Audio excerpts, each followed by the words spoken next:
The unnamed mum from Yeovil, Somerset, is now only allowed to see her 8-year-old son for 2 hours a week. Trouble started when the lad threw a strop one morning and refused to get ready for school. In a moment of fury, his mother admitted hitting him twice on the shoulder with a hairbrush, once with the back and once with the spiky side. And when the boy told a teacher later at school his shoulder hurt because his mum had hit him, the school called in social workers. Now, according to the lad, mum saw red because she wanted her son to look perfect for school. I understand the child's mother immediately apologised to him for what she'd done, but she has since appeared before magistrates and has been convicted of assault.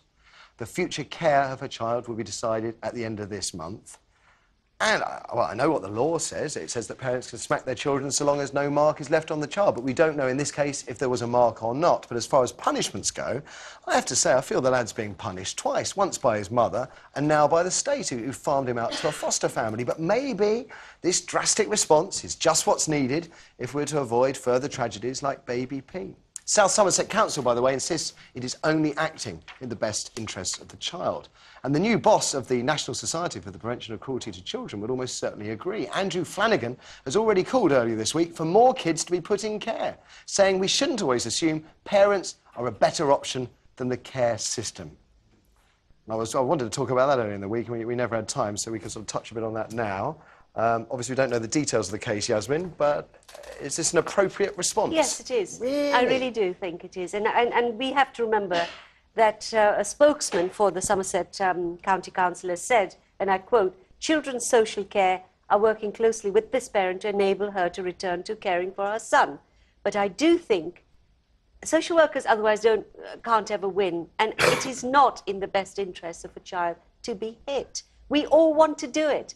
You know, I've been in a terrible place with this, a terrible place, where I was actually stopped by my husband when my baby was really, really driving me nuts, baby, in the middle of the night, and I started to shake her, and I was so far gone. It is about us losing control, not about the child at that point. I was so far gone that I didn't even know I was walking on broken glass, which I had broken, and I was about to inflict terrible damage to my child. And my husband came in and said, "You're never going to touch my child again." In a case like this... Now, I stopped. In a case like this, smacking a boy with a brush is the wrong thing to do. I'm not going to argue with that. I'm sure it hurt, and that's all very unfortunate. I'm just thinking if I was an 8-year-old boy, how I would feel about being plucked out of my home, my otherwise loving home, by a mother who wanted me to go to school looking perfect, so a mother who cares... So you hit him? Well, that she lost her... I can understand in a moment of madness these things happen. But if I was an 8-year-old boy, how would I feel about being in some stranger's house, but it seems not to me being they are allowed to see working my with mother? them. But what about the boy's feelings? That strikes me as You terrible. have to protect the child. And he said... But is that protecting the child? It says here he complained in school that his shoulder was hurting. I mean, he's the one who said it. Now, I completely accept what you've said, that it's going to be... He'll feel guilty, he'll feel terrible... But it seems to me that the first thing they've done is made sure the child is safe. They're working with the mother, and most of the time you're missing the the child point. returns. You're missing my point. My point is, what if the trauma of being taken from your home, feeling that you've somehow broken up your family, plunked in a house with strangers for a month, only seeing your mother 2 hours a week? I think that is a far worse punishment the children... than being smacked with a brush. Exactly children who have been really seriously abused still want to go back to the parent. Do you know that? Most children forgive their parents anything. We have to look after them. OK. Armando, what do you think? Well, I mean, the frightening statistic is that those who do go into care are twice as likely to go back into care again, or to have children that go into care.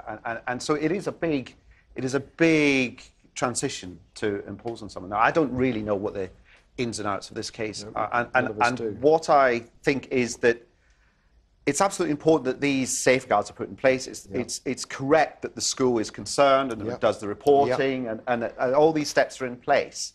But I wonder whether we have gone so far down the road of being so ultra-cautious that almost teachers and people working in education feel almost compelled to do the most drastic form of action, because if they don't, they will be sacked or their careers. And therefore, I don't know how possible it is to have some something in place that allows this mechanism to stay there, but for someone then to be able to stand back and judge each case on its merits and to say, well, here I think we're being a little bit too strict, we're playing it too much, too literally by the So what you don't want to do is start dismantling the whole thing, and then you have, baby pee happening. I'm just struck by the fact, Terry, that 25, going on 30 years ago, right, guys I was at school with were being beaten by their teachers who didn't even call the parents for permission, let alone social services to report themselves. And this was accepted punishment. It was a terrible thing. It was a terrible thing. But within one generation, we've gone from teachers beating children without their parents' consent to teachers effectively initiating a process where children are taken away from their parents. Yeah, but listen, beating children is a bad thing. Yes, we don't beat adults when we don't agree with them. We Well, don't unfortunately, like a lot of people do beat adults but we when they don't agree shouldn't. with them. But the other thing is, it's because the law is such a mess as well. The law is a real mess. Well, I think, I was, I come from a big family, a lot of kids. Now, my mum, she hit us with slippers, shoes. She wasn't like, only when we dessert, we were naughty. She hasn't got the time to sit down and explain. She's got, dinners to cook, laundry to do. It was tough. So, by giving us a clip, we knew when we were out of order. And if she couldn't control us, and my dad would actually take his belt off. But it wasn't like some kind of big abusive child. Do you smack your children? No, because that was a conscious decision. But, at times, it would save a lot of time if you just went, stop it, especially if one of your kids is going to run out into the road or something. It's an instinct to get him and give him a clip and say, don't do that. That fact that you say, no, I wouldn't do that now, it indicates that, attitudes have changed in the last 30 years. And it's no good saying, well, we all, everyone hit their child 30 years ago. Yes, everyone did all sorts of things 30 years ago. But smoked, attitudes to race. But it's your point, I think, is that we seem to have gone so far down a line where... Well, I think what it is we have become so reliant now on legislation and sort of codes of conduct that we have lost track of the fact that people in the professional workplace have their own responsibility and have to make sort of editorial decisions about what they see happens. And that's gone. We're so reliant now on what the letter of the law says. Okay, guys, got to throw it open to you guys at home. Is it the right thing to do, take this child into care after being smacked twice on the shoulder by his mum with a hairbrush? Amy. Let's start with Sue, then on line 1. Sue, good morning. Oh, good morning, Matthew. The right thing to do? Absolutely not. Absolutely ludicrous to do that to an 8-year-old child. If it was a catalogue of abuse, then definitely. One incident, totally ridiculous. If it was in the confines of a loving home, little smack like that, no problem. I've got 2 boys, and boys are very physical, they drive you to distraction. And I think she's quite entitled to lose it now and again. And I think by doing what they've done, they've missed out on probably crucial cases that are far more important. Okay. This is a failure of parenting. Well, when you hit your child, you have failed. It's nothing to do with the child. I think a moment of madness is a concept that I can see, and it's not systematic abuse. And my understanding is we're supposed to be dealing with systematic abuse. That's what led to baby P's death, not a moment of madness. We don't accept people kicking their dogs because they've lost their rag. Why would you hit your child? Okay. Let's have some more from you guys. Sue, thank you. Let's have another. I've got Sarah from London on line 2. Sarah, good morning. Good morning. What do you think? I'm a bit mixed. It's really hit a nerve with me this morning. 3 years ago, I recognised that I had a problem with my daughter, and I went and asked for help. Now, that wasn't recognised, and 3 weeks later, I lost my rag with my daughter because she was verbally abusing me, and gave a little clip round the ear.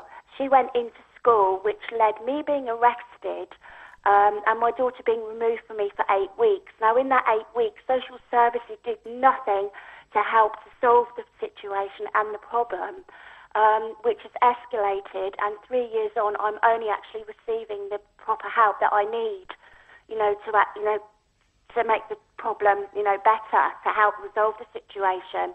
Which I just think, that they should be out there actually looking and helping the parents that actually need the help. You don't think taking the child away is helpful? It made the situation worse. I mean, I'm actually scared of my child now because she has control of the household. She came back, and I'm scared to obviously. What, that she could, Sarah, it's just unclear that she could cry wolf, go to school. Basically she did, yeah. And that you would be carted away by the old Bill and she would go into care? Yeah. I mean, it's turning like Village of the Damned out there, and even at school, you know, this whole thing when we were at primary school of like you don't tell on each other. You know, there was nothing worse than being a telltale. They've got this whole kind of grass culture as a kind of anti-bullying initiative in schools nowadays. But the truth of it is that kids exaggerate and lie, and it's hard to explain. You can see it with the...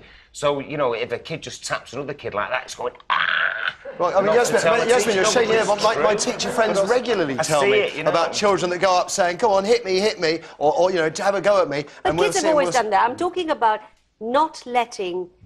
this society has never let go of the idea that it's okay to hit children. No, but and I say again, the point I'm making is... The point I'm making, though, Yasmin, is the proportion. The reaction seems disproportionately heavy. Then when Baby P happens, everybody says, what, Baby why P didn't was they... systematic abuse with 60-something contacts with social workers and police. It starts slowly. But there were 60 incidents or 60 referrals and nobody did anything with Baby P. OK to let them grow up in poverty, not OK to hit them. No, it's not OK to hit children. OK, listen, I don't think it is, ever. We have to take a break.